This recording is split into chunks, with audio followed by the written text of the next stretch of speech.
Hi, I'm Jamie Glazebrook. I'm an executive producer on the show, and like Caryn, my background is in comedy and entertainment in the UK.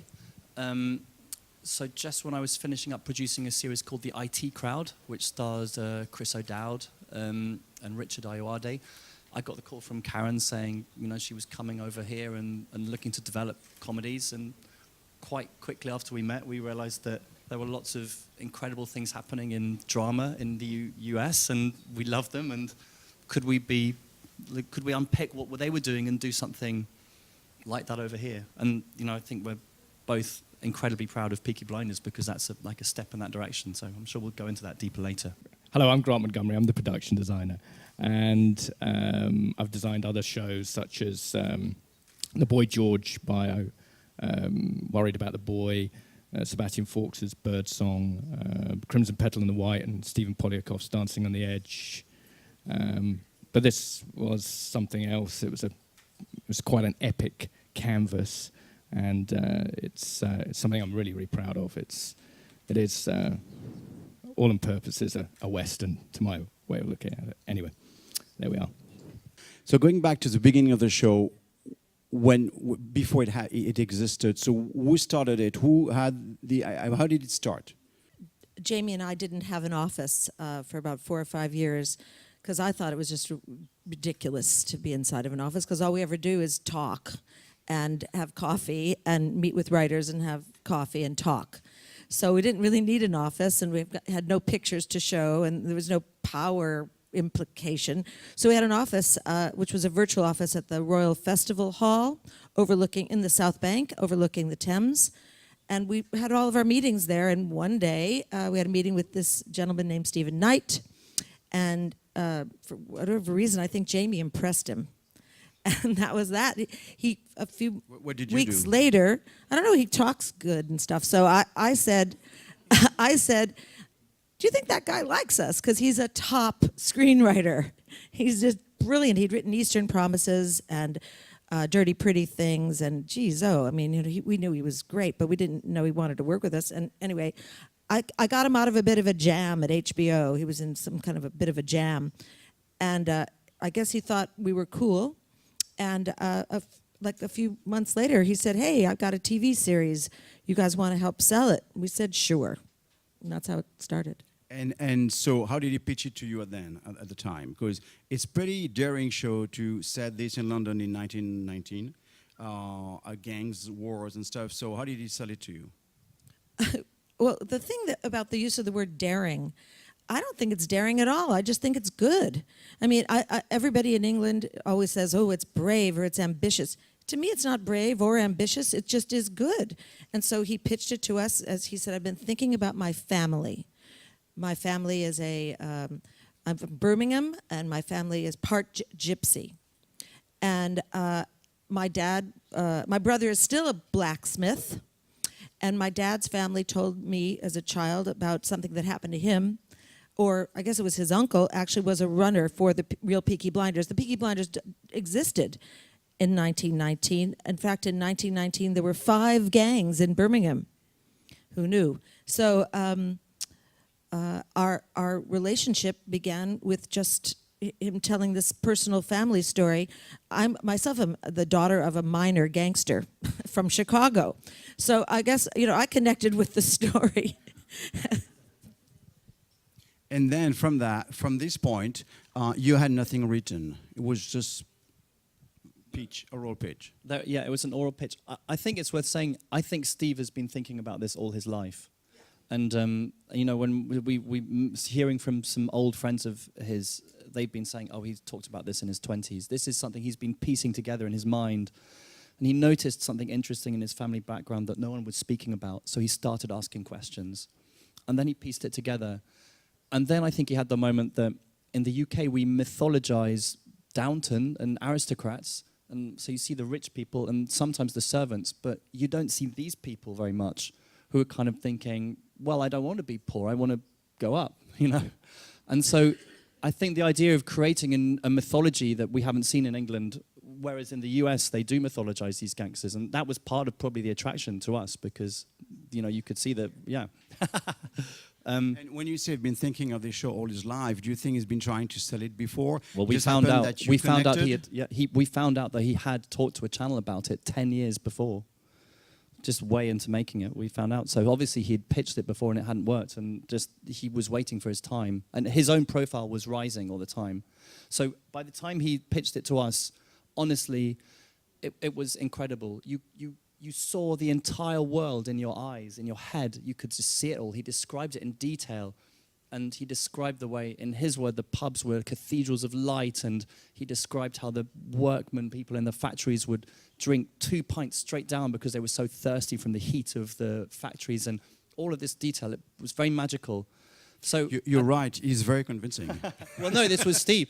So it was very, so in a sense, it was very easy to go to the BBC. We said, we have a pitch, and he talked about it for a quarter of an hour. Wait, let's go back to, you said, you know, it's his own story, you know, his own family history. So he has been documenting this a lot, I guess. He's been thinking of this show a long time. He's been written nothing since for Not that or? we're aware of, no. I mean, nothing public. But it meant that at the point where he told the channel about it, it was so formed, even though there was nothing on paper. You didn't need anything on paper because you could just tell the way he talked about it. It was entirely assured. And he was also, I think there was a sense of urgency. And we don't talk about it now because we're in the luxury of having this on the table. But you know when someone tells a story and you think, this story needs telling now.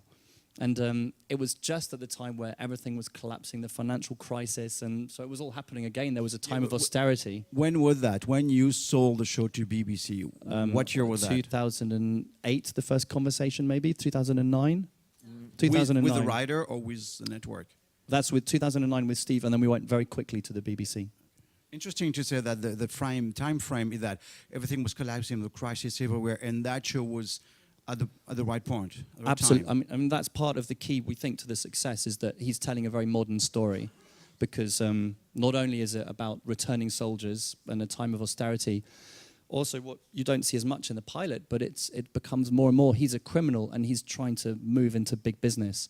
And obviously we see that, especially in London, all these international criminals are thinking, what's the point of dealing in drugs when I could own a little bit of Gazprom or whatever, you know? It's like businesses so on the back of this, it says crime pays well, business pays better.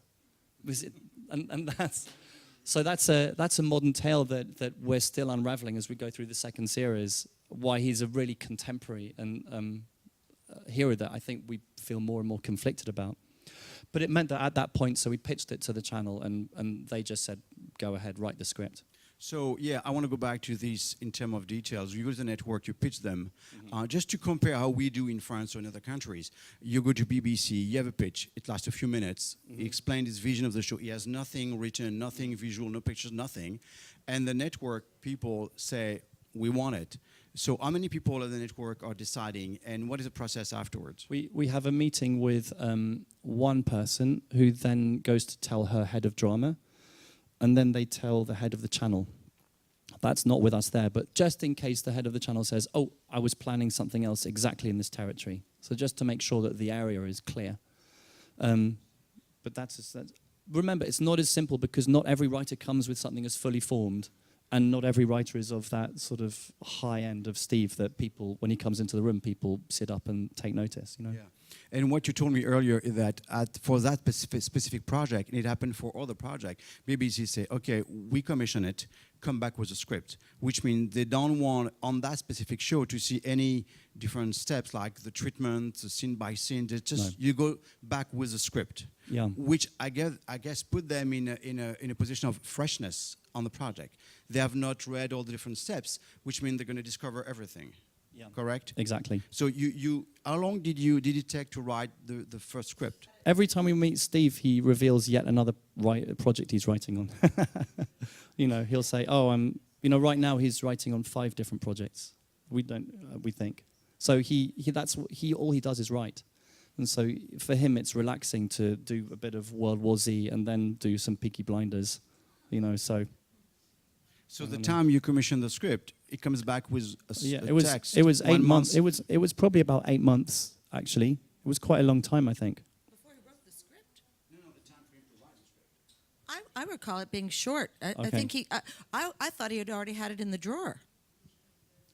I would call it being like a month or two. I mean, it was really, to me, it seemed very short. So you mean he had it in the drawer and he waited a month or two to hand it to you because he wanted you to think it was working, right? Okay, so you go back to the BBC with a fully script, and then what are the reaction from the network? It was great. I mean, this is not a typical process. It really isn't. I should say. So please don't feel bad that this is how it is like in the UK, because it is not.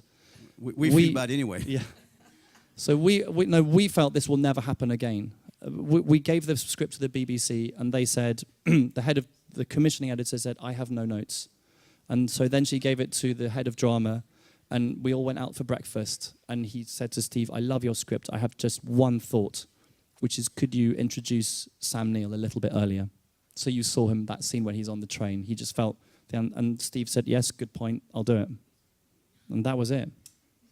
So in this, I know Stephen Moffat, has the same kind of happening, which means he sells an idea, it comes back with a script 2 or 3 months later, and they say, we'll do it. It doesn't change anything. So is this really specific cases in England, or all the top writers have this flexibility to go back with just a script without showing all the intermediary steps? I think it depends on the writer. It's about the writer. If they know a writer, I think they're always asking the question to themselves of, this writer can write one script, but how do I know that episode 5 and 6 and 7 are going to be great? And if they have that trust, then they'll be much more, less sort of on the detail. If they don't know a writer, they'll be much more forensic about wanting to see a treatment and episode outline and all that sort of thing. During the writing process, Caryn, you or I as a producer, obviously it's an expensive show. So do you give the writer guidelines about, don't make it too expensive with this or that, or just let him write and you adjust afterwards? Just pay the bills. The writing process is everything. So we spent a lot of time talking nothing about money, only about character, only about story, for a really long time. And we wanted to make sure in our hearts, people talk about, we're talking about series. In that first episode, which was admittedly really expositional, are the seeds of, we hope, 10 series. Steve wants to take him into, the 60s, where he's going to be a Labour MP living in a big house. I don't know what Steve's going to want to do, to be honest. I don't think Steve knows. But the seeds are all there, because there's difference between something that's adapted from a book. That's not a series, that's adapted from a book. A murder mystery, that's not a series, that's a puzzle, solving a puzzle. A series that's character-based, you better spend a lot of time talking about the character, what the character's bringing in his head to the story, how that's going to change his relationships with himself. First of all, he's fucked up. He's come back from the war. Then doesn't have sex with women. Something's wrong. His family is in turmoil. The relationships with women, just generally, are interesting. I mean, those scenes with Polly, geez, the great line. What happened? We came back. We were in charge when you were gone, and what's the difference? We came back. So every little thing, or his relationship with his younger brother, you'll see coming out. Anyway, we spent a lot of time talking about that, no regard whatsoever for money. But when you got the first script, I guess you thought, wow, this is expensive to do, correct? No. No? Okay. I love these women. So at what time, Grant, did you come on board as a production designer? I came on, we did a kind of pre-prep on it, which was like 7 weeks.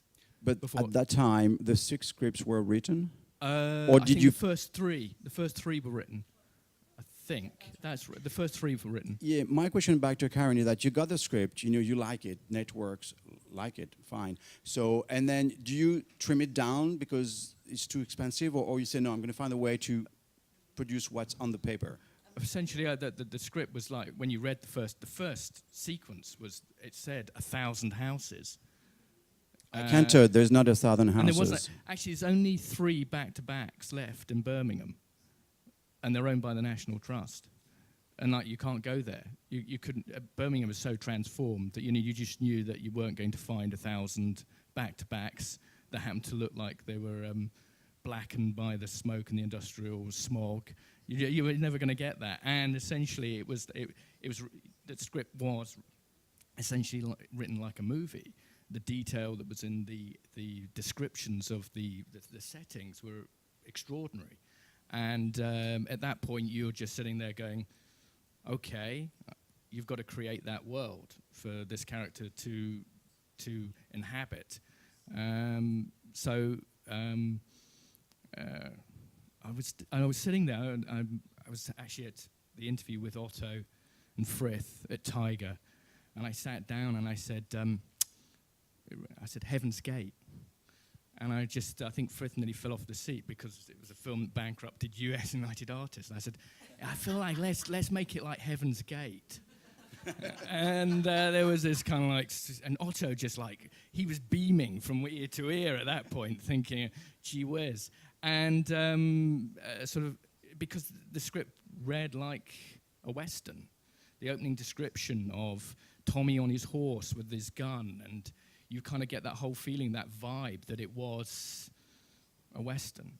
At least that was my initial take, and it was in the script. There was loads of descriptions that were like that. So you came on board, you had 3 scripts. So between the first one and the other one, BBC said, okay, we commission it.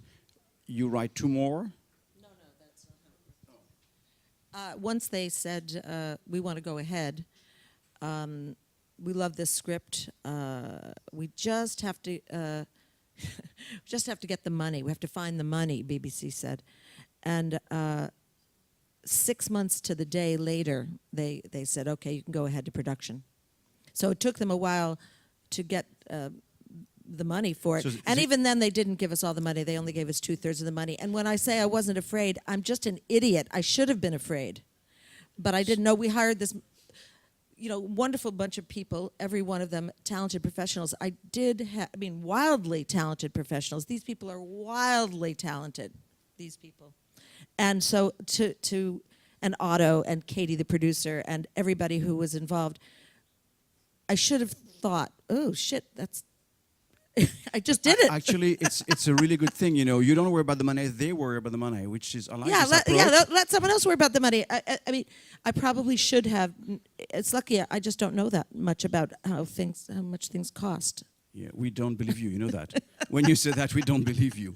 Okay. So, which means the show cost more than a normal show on BBC Two. How much more? Yeah, they gave us more money than they said. I don't know. I could be specific. They gave us $850. And we needed 1.2. This is in pounds. So the show cost 1.2 million pounds per episode. By contrast, just to make you feel better, House of Cards, which is not a period piece, cost $6.8 million an episode. So we did unbelievably well with the money we had. And then now, of course, we have the tax credit. So the next season should be actually 20% better looking. So going back to that, you send one script. They wait 6 months to find the money. Yeah. They commissioned the script at the time. No, they have to commission the series. Okay, so there's no going back. You have been waiting 6 months from them to come back to you to say we're going to go ahead, right? So you didn't say that because this is long 6 months to wait, isn't it? Yeah. Well, we said they said they love the script. We just have to give you some money for production. It'll take a while. And then I had an agreement with them, which was, if you don't give us money 6 months from this day, we're going to sell it elsewhere. And they that 6 months to the day, I called and said, I think you better give me some money today. And they did. You want to start a company in France or something? So I don't know. 6 months, they say, okay, we can finance it. Then they commission the whole series, means writing and in production. That's right. But they said they would only give us 2/3 of the money. So then we had a problem, which is, how to find the rest of the money. In the meantime, during these 6 months, did you yourself finance the writing of the script No, they financed the script. Oh, they fee. financed the script. Yeah, so they financed the script. No, I know, but during these 6 months wait, they did not finance anything. That's right. Did you finance No. the script to go ahead? No, they pay for the script development. Steve is expensive. He's the most expensive writer in England. Can you tell us the price of one script? Yeah, on that series? Steve got £50,000, and then he got another £50,000 per script. Yeah, per script. Okay. Which is, I mean, standard price in Europe. He actually. gets millions to write a movie script. So Okay, but TV still has TV price. But when a TV episode starts shooting, that £50,000 gets doubled to 100. That's the way the contracts work in the UK. So your writing fee gets doubled on the first day of principal photography. And I guess he gets reruns when it sells abroad. And we'll talk about this later. But one question, in case you?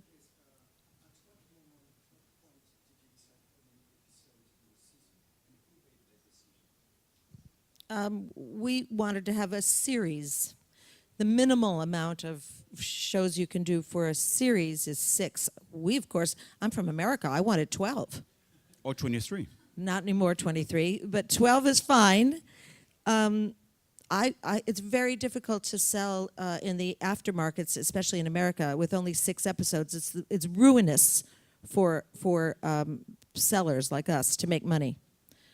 And we'll try to, next time we do something, we'll try to get them to do 8. Trying to get the broadcast, but if it's a series, it has to be at least 6. As I was saying yesterday, it's episodic by nature. So it can't just be told in 3 hours or, an hour and a half like a movie. It's more like Dickens or like Balzac, where you're talking about a large landscape.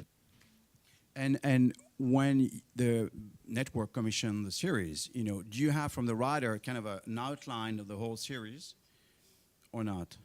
I mean, he knows where he's going. Do you know where he's going? No. You don't know.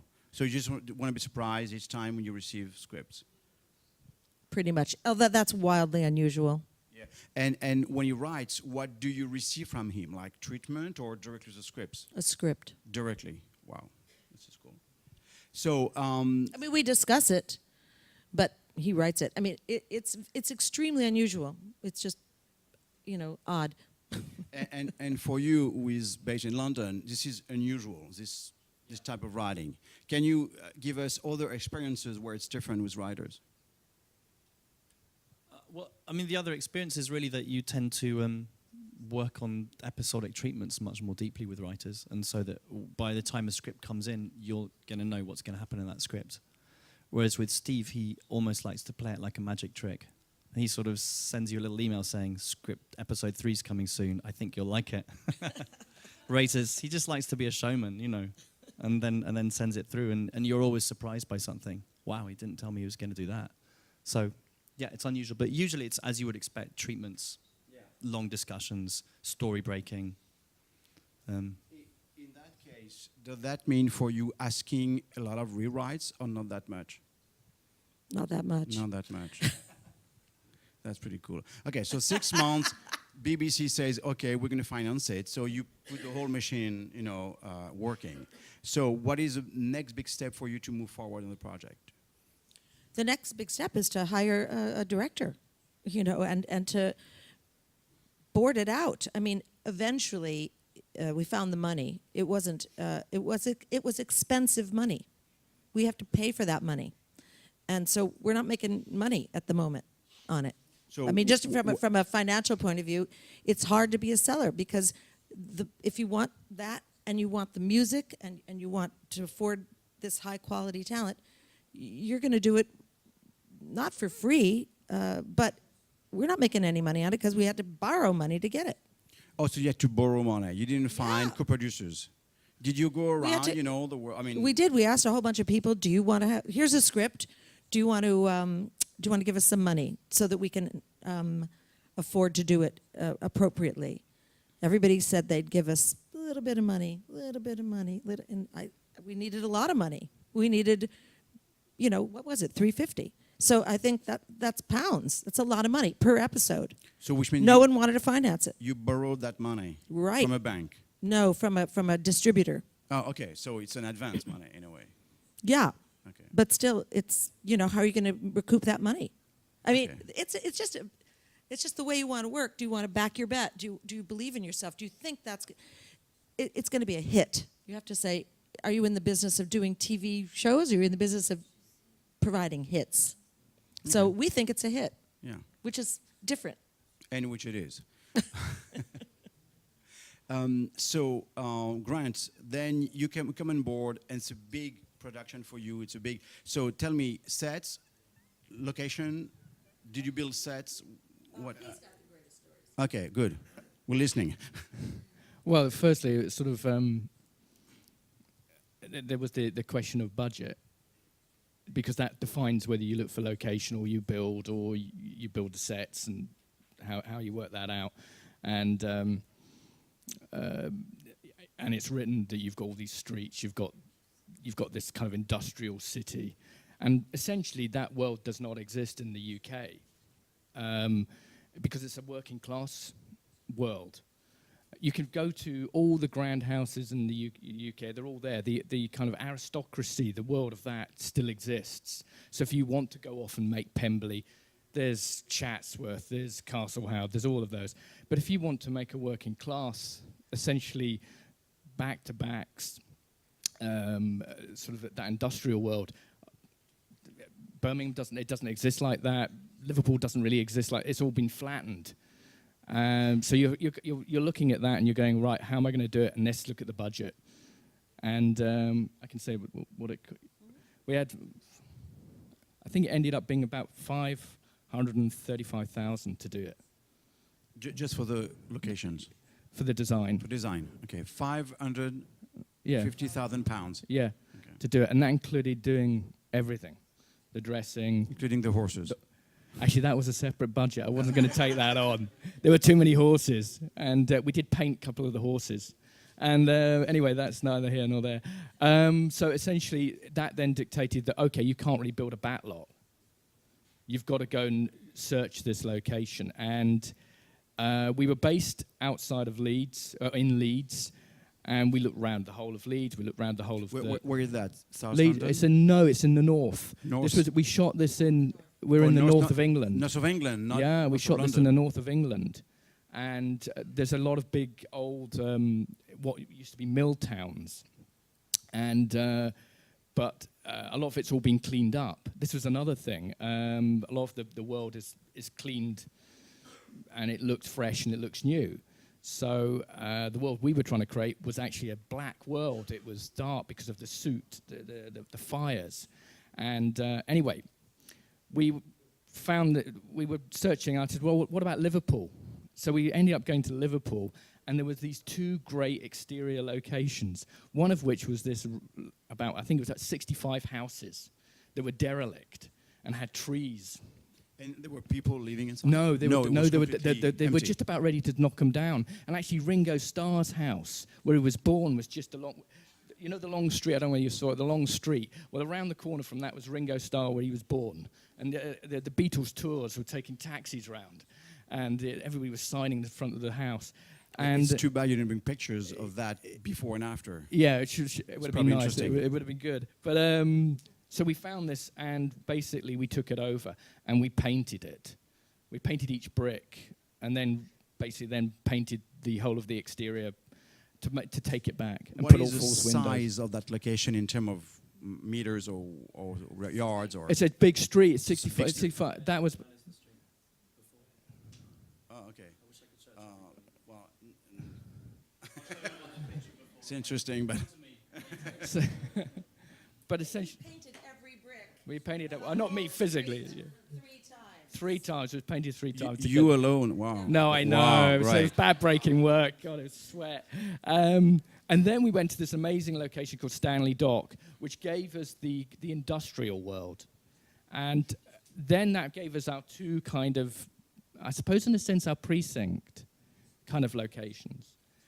And from there, built interior sets. The pub exterior was a build, and so was the interior of the pub itself. And it was based on a combination of I love Deadwood, so it was kind of a kind of nod to Deadwood with a bit, the stairway at the back was a kind of like a nod to Unforgiven. And so if you kind of keep, all the sets are kind of nods, like the interior of the Peaky Blinders HQ is a nod to Rio Bravo. And you'll see the textures in that, and it was like, that was just all basically taken from Westerns. So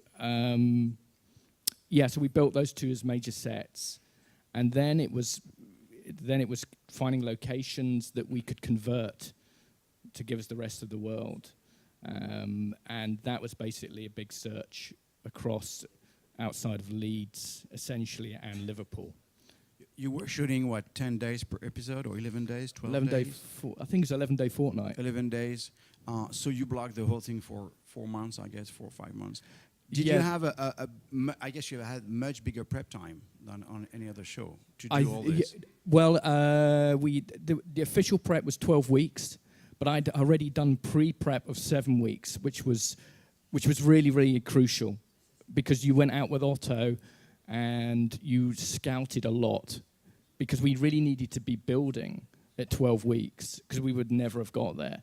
You've got too much to do, and to take on those streets, to take on the builds of the interior sets, to get them ready, because everything essentially was shot in the first, even though it was a 14-week shoot, 15 week, because it was in 2 blocks, you had to get everything ready for the first block in the first 7 weeks, because you essentially shot everything and then repeated it and came back and did it in the second block. So do you have to move all the people up there during the whole Yeah. shooting? Okay. Yeah, everything was there. Earlier I was asking you, on every series there's one person that has a vision, or is what we call the gravity center of the series. You told me the writer definitely is the gravity center of that series. So did you work with him a lot? Did he help you choose Everything the was play? there in Did the you- scripts. It was on script. The descriptions in the scripts were so precise. And No, I mean, did you, for example, when you found that place, did you invite him no. there? Did you send him pictures?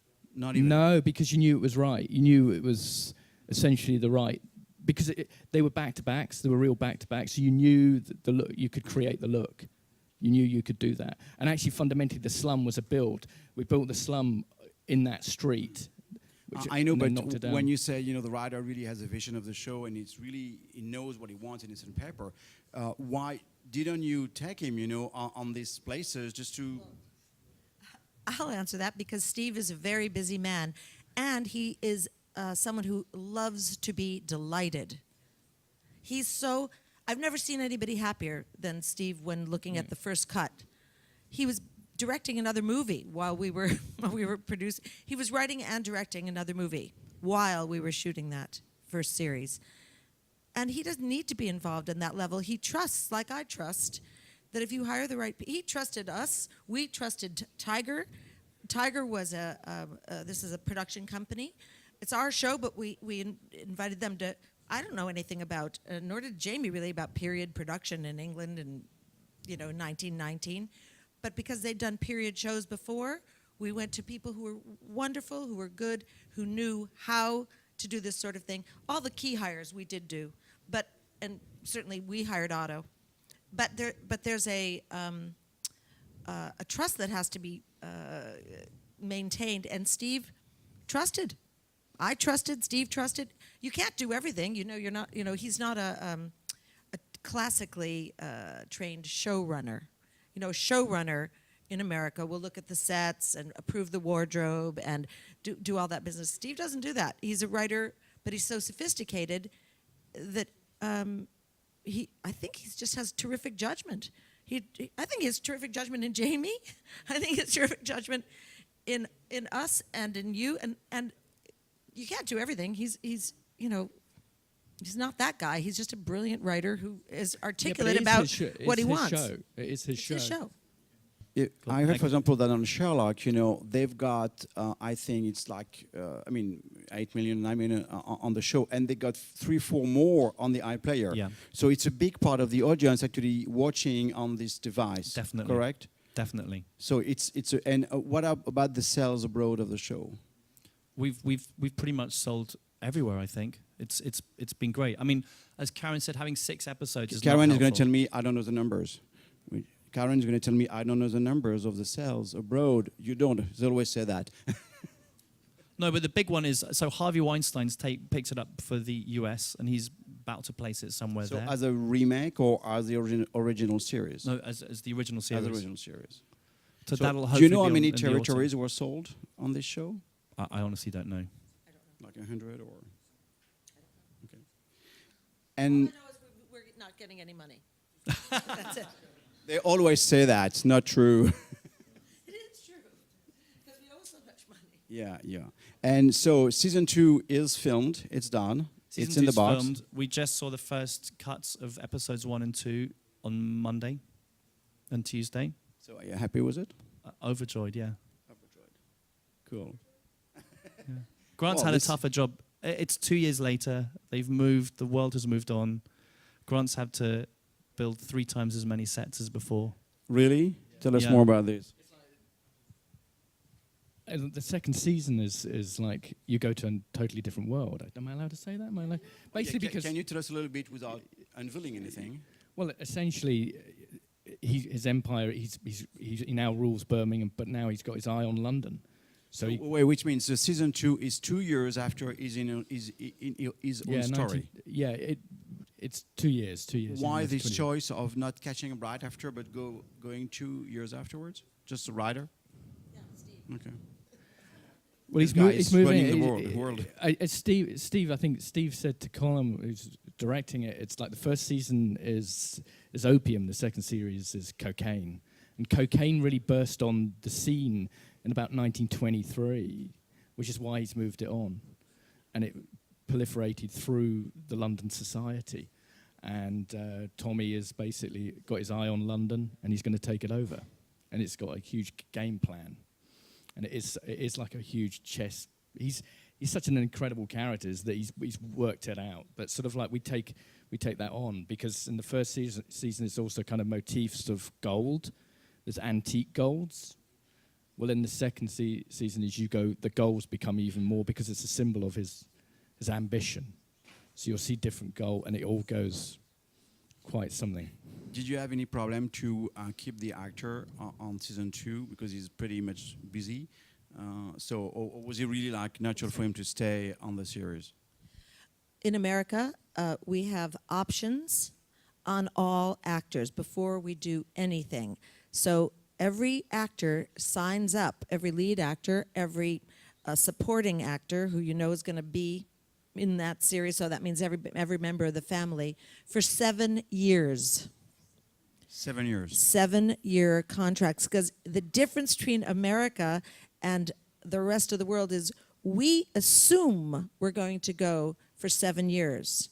And then when we get canceled, we go, oh no, you've canceled me. Whereas here, we assume we are only going to have 1 series. Oh my God, you've decided to put us on again? So that's a complete difference in thought. The assumption is go in America. Here, the assumption is, gosh, I wonder if they're ever going to call me again. So just going in, if you have an option on an actor, you don't have to worry. You've already pre-negotiated. Okay. So we don't even think like that. So I was shocked to find out we didn't have options on actors. But of course, because you're talking about... and we can't get options on actors. You look someone like Cillian, who is the most wonderful actor ever and the most wonderful man. Look him in the eye and say, hey, dude, you want to stay with us? It's personal. So you want to, because the anticipation is, from my point of view, it's 7 years. So you want to spend 4 months of your life doing Steve's stuff or not? And he says yes, and you say the same thing to all the supporting cast. And you look them in the eye, because you can't do what we do in America, which is sign the options. So you're either going to be a man about it, or a woman about it, and have an honest dialogue. But you don't play. It's not. You can't just all of a sudden go, I don't feel like doing this anymore.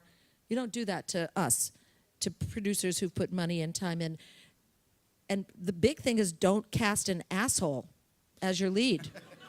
This is your guarantee. Just don't. If you're in business with an asshole, that's your problem. That you were a bad judge of character. But when you say, your American approach, actually, you had to adapt here, right? Yeah, I'm an American. Yeah, but this approach, you couldn't bring it here in Europe. You had to adapt to the European way. Of course. Course. The business is, institutionalized, and has been in a certain way based on 6 for you, and 6 for you, and 6 for you, and 6 for you up north, you know, because you're up north and we're underserving you. The business in America is massive and corporate and, you know, organized and agented and packaged and thoroughly ground down into a fine, you know, here we're little, you know, but we're free. So do you feel happier here in Europe or Yes. back in the States? Yes, happier here. Okay, good. Weirdly, I know, doesn't seem like it's logical. No, because it's more human here than in the States. Anyway, it's Yeah, it another is. debate. It is. Est-ce qu'il y a des questions dans la salle? A question about how many seasons. From what I hear, you plan to have 7. 7 years? Yeah, Seven at seasons? least, yeah. This is the American optimism. It's like, Well, yeah. go forward. I'm going to ask a question to Martin because obviously one of the great things we enjoyed is the rock music on the soundtrack, and I just want to talk about the thinking and the behind it and the effect that you found it had. Well, as I said, when I came on board, there was such a strong sense of what it should be, and I got this from Otto because by that time I had no contact with the writer. So the vision that I see and that we saw was from Otto, the director, which I can't applaud enough. And he wrote me this email when I first met him saying this is not a period drama in massive capitals at the top, and that was his thinking throughout, and that permeated the score. He also put pretty much a blanket on any, just in practical terms, in any string section or anything that might sound familiar in terms of a period drama or any instrumentation. He wanted it to feel like it was a bunch of musicians playing at the time. And that was his practical realization of how he thought this would work. And that's kind of what we did. And that's, you know, we took him to his word and we got some players together and we wrote a lot of the stuff as we were in the room together and we were all working as a band. But then I would emphasize what Caryn said about it, although we were writing tracks and we were trying to be in this rock world, this electric guitar world, it was about doing the music that was inside Cillian Murphy's head, your lead character's head, and that whatever that sound is, whatever era it comes from, it has to work for the inside of his head. And I think that was where some of the tracks couldn't go, and they couldn't take you there, and that was our job to try and do that. And then later on, actually, it's interesting with the second director, Tom Harper, he wanted quite a different feel, and I think that the series evolved a bit. This was kind of where Ruth came in, and I'll let you talk a little bit about it. So what Martin's also hadn't mentioned is when you get a little bit further along the line with the show, the schedule gets quite tight, and often the emotional payoffs get bigger, and the stuff that happens gets more exciting and generally more charged, and therefore there tends to be a bit more music going on. So a lot of the work that I did was mainly in the last 3 episodes, and kind of taking on board the sound world that Martin had set up with the band and keeping that sound going. And I kind of brought in a bit of a, like, because it was sort of started off with the Nick Cave and the Jack White, and I brought in a bit of the sort of Tom Waits sound for the Sam Neill character. And when his screws get turned and he starts to go a little bit mad, the Tom Waits drum sound comes in, and that was kind of fun to play around with. And it becomes a little bit more like more of a score in that last. Tom was quite specific that he wanted a bit more of a score, and that we weren't quite so reliant on tracks, and tracks weren't driving the score quite as much. And I think that was a nice thing, but we still tried to stay true with the sound of it. That again, you wouldn't hear a large string section that you might hear. Be 3 strings in a room with us. We did 3 strings, yes. So it's still part of the band sound. We never deviated from that. And a lot of Daisy, the drummer, was an absolutely astonishing player.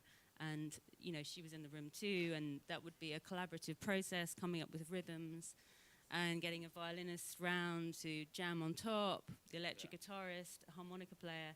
It was all kind of... Again, driving the pulse that was always in Tommy's head. I mean, that was that kind of... That beat was going on in his head most of the time, I think. yeah, and it's fun too. I mean, the main theme that Martin, I don't know if you picked up on it in the show, but there is, it's not like a traditional score in terms of like character themes as such. It's more like a sound world, but there is a main riff for the Peaky Blinders, which is kind of really gutsy and just vibrant and kind of cool and fun and upbeat. You know, it's like a dirty world, but it's something that really kind of turns you on. You know, it's electrifying, I think. And it enabled us to sound like a track, but actually it was doing something subtly different than the tracks were. Thank you very much. Est-ce qu'il reste des questions dans la salle ou tout le monde a très chaud parce qu'il fait 30 degrés? Oui. Just a question. There's some very interesting parallels with Boardwalk Empire in terms of the plot and the situation in the post-World War I.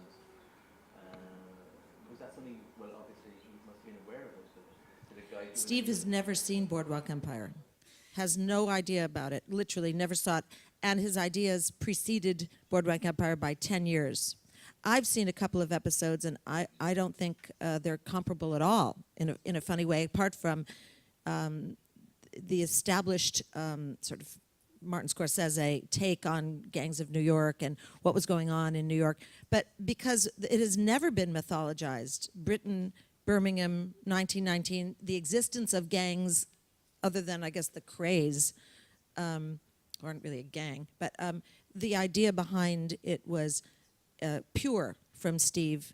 And Boardwalk Empire, to me, doesn't have either the man with the plan. In other words, like, it's not cool to be a gangster. It's not. You know, our guy wants to get out of the gangster business. Boardwalk Empire, not so much. So I feel like they're very different in terms of intent, just the same period. And one's fresher, in my opinion. My personal opinion. Non? C'est bon? Plus de questions? Bon, on va s'arrêter là. Très bien, je crois qu'on a tout dit. Thank you very much to you. Thank you.